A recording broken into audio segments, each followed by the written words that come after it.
I have a very long history with Bösendorfer already in my childhood in Budapest, because it was part of the Austro-Hungarian Empire. So there were many old Bösendorfer pianos in different homes, and I had access to those and I was used to them.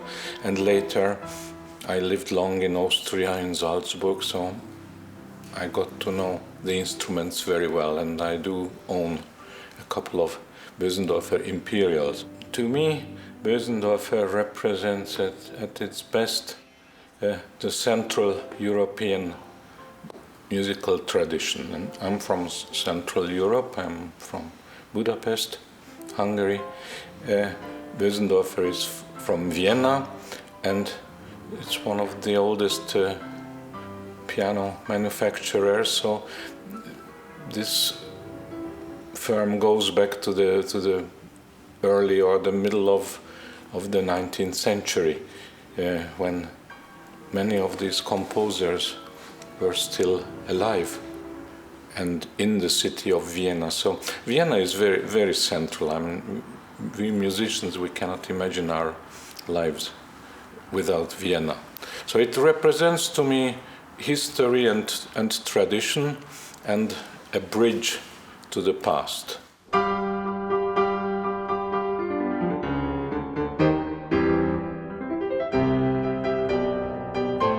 Sound-wise, I find it has the best qualities of Bösendorfer, but somehow I hear more the registers on it.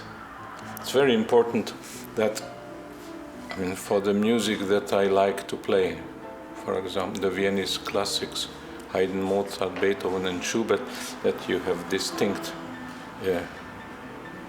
tonal qualities for the top, for the middle and the bass on the piano. And it should not be absolutely even. And that's how the composers wrote like that. You have to have these levels of distinction, and I think this piano has that. It has a wonderful action, and mechanically it's very, very easy and very comfortable to play. But what I'm really looking for is the sound. I think this is a singing instrument, and seems to be a contradiction in terms, because most people think the piano is a percussion instrument.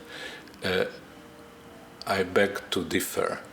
All instruments try to imitate the human voice, and I think this piano does it on a very, very high level.